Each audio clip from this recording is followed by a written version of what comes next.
Good afternoon, everyone. It's Bob Branch with another edition of Facebook Live and Instagram Live, and I'm actually recording this live at about the right time, but the last time that I actually did Facebook and Instagram Live, I broadcasted everything so that I was actually sideways, so I'm not sure that I trust my instincts in terms of getting this to all of you in the proper way. But I want to continue our discussion from Sunday in that we talked about on Sunday thinking about thinking.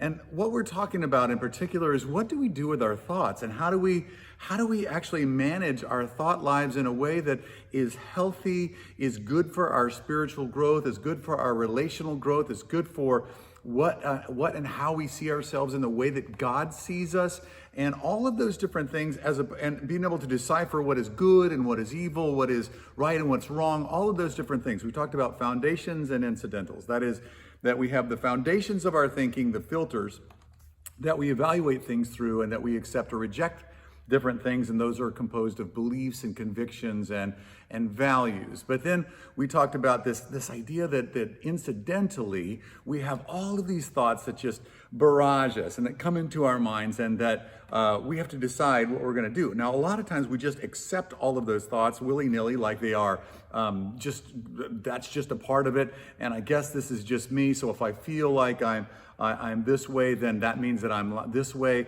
If I think that my thoughts are going this direction, then because this is me, then I guess that's just me. That's just not so. And what we talked about is this idea of sort of objectifying, that it's we hold our thoughts out and we get to decide, we pull the thought out in front of us and we get to decide what we're going to do with it.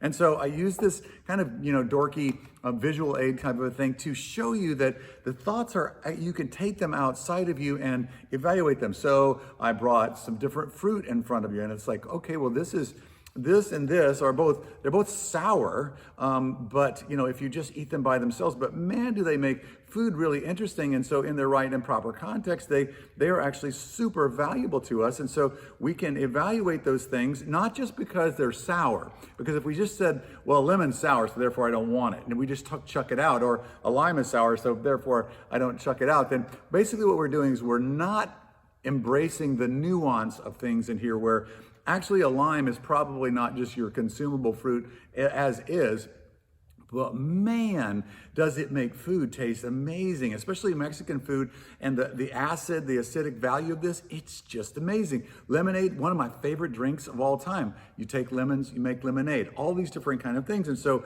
we can take these apparently sour things and understand that in the overall context of things, these are really not that bad. So if I'm going through a really hard time right now, and it seems like it's really a sour time, and I take these thoughts, I can say, well, it's always going to be this way, it's always going to be sour. Or I can say, no, actually, the Lord uses and will use trials and different things like that to develop my character and develop depth. And so now we've got some nuance in terms of dealing with these things. And then another, let's just say that you get this, that's kind of a nutty thought, and that's an almond right there, just in case you can't see it. There it is for the studio audience. Anyway, so you've got almond, you've got this thing that's a nut, and it's like, well, that's not necessarily bad, but gosh, that thought's kind of nutty. And I'm not sure that this thought of, gosh, I'm never going to be good, at anything. I'm never going to be useful to God. I'm never going to be appreciated by people. That's just a nutty thought. That's nutty thinking. And so you hold that thought out in front of you and you say, you know what? That's pretty nutty thinking. And I'm not going to keep that. That's not all right. And that's not thinking. You have the chance and the opportunity to hold these things out in front of you. Now, I'm not saying that this is easy, because if it was, everybody'd be doing it. Everybody isn't doing it. In fact, people are stinking thinking all the time. And they're just going with whatever is going on inside of them, rather than agreeing with God and having a filtration system that actually we filter these thoughts through, that says, this is true, this is right, this is good, this is God. And instead we just say, gosh, it seems like that's true in the moment. It seems like that's what everybody's accepting. And so we accept those things, but it ends up being like drinking poison for us. So with that, so this is a piece of dried mango. And so, you could smell it. It's like, gosh, it just doesn't really look right. It seems like, gosh, that would be a piece of good fruit if it was not all shriveled up. But once again, just like lemons, even though it looks sour, it actually has an incredible taste to it. So we filter our thoughts, and we have a set of filters that we look at everything through, and then we hold those things up and we evaluate them. You can do this. You can do this, and you should do this. So if your thoughts, well, let's just back up for a second and say, but it involves slowing down a little bit. It's going to involve not just making a spot decision on different things, I'm accepting or I'm rejecting that, because most of the time, because of the frequency and the speed and the rate of thoughts that come into our minds and the amount of inputs that we actually have coming in, a lot of times we'll just be prone to accept things that are not worth accepting. And so I think that this is going to involve a little bit more let's just say circumspection. It's going to take us slowing down a little bit, being a little bit more methodical, not just accepting whatever thought that it is as if this is just the way that things are. And so I had several of you write me and saying, I've been struggling with depression for years, and this actually lets me know that I actually have a choice in terms of what I do with these thoughts when I'm overwhelmed, when I'm anxious, when I feel so oppressed by all of this stuff. I get to decide what I do with the thoughts. That's true, that's right, that's good. And that's you. You get to decide. So depression, anxiety, same thing. Just like Becky would say, notice the thought and let it go. Notice the thought and let it go. Don't notice the thought, stew in your own juices, hold on as tight as you possibly can and then maybe it will go away. No, don't do that. Actually, notice the thought and let it go. And so it's this way actually with depression and anxiety. I would even say that no one has ever committed suicide that has not had a lot of thoughts that have come into their mind that got traction, that got agreement with them, and they never should have gotten an agreement before. Suicide ideation is agreeing with the wrong thought process. And so in this, if you are today, you are contemplating any of this, and honestly, throughout this whole pandemic era that we're in right now, basically a study came out a couple of weeks ago that said that 1 in 4 teenagers has contemplated suicide in this time. Again, that's all the outcome of our thinking. It's all the outcome of our thinking. Pornography, all the outcome of our thinking. Sexual addiction, all the addictions, it's all an outcome of our thinking. All thinking, all thoughts, and unfortunately, if you start agreeing with bad thoughts, that can start to affect your neurology, actually how the neurons in your brain actually work. And so it's really important for us not to agree with the wrong things, not to agree with the wrong thoughts, but to agree actually. So that's just dealing with, these different things that we don't want to agree with, but you also need to agree with the things that you should agree with. So we agree with awe, that we stand in awe of the Lord.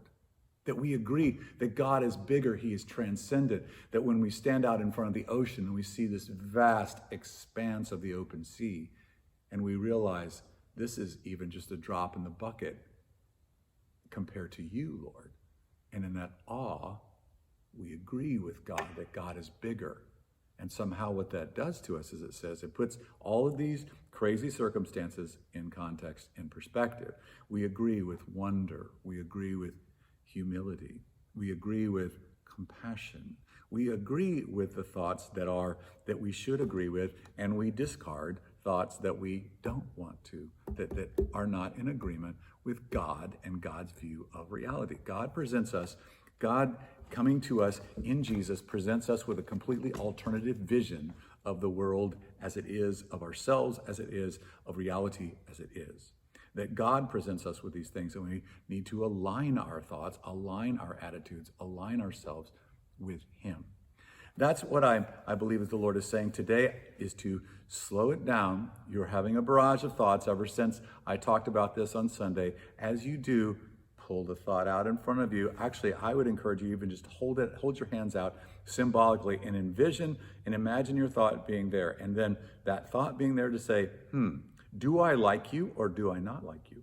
Are you in agreement with my filtration system, with my foundations, with what God says, or are you not? And if you're not, let it go. If you're not, if it doesn't, let it go. And if it does, then say, Well now, and remember, that's that curious prayer, HMM, period. And you say, yeah, I think I will agree with that this time, and I will pull that into myself. I will incorporate that into the way that I think. You get to decide in how you think. You get to decide how you think. The United States government doesn't. The state government doesn't. The social media doesn't. The media on the whole doesn't. Everybody else in your life doesn't. You get to decide what you think. And you're in the driver's seat now. So, as Paul said, we take every thought prisoner and we size it up. We don't incarcerate it forever. We size it up and we let it go. We size it up and we receive it. We size it up, we let it go. We size it up, we evaluate it, and then we receive it. And then we do that in the context of community and we grow. Wow, what an amazing thing that the Lord has done with us. Thinking about thinking.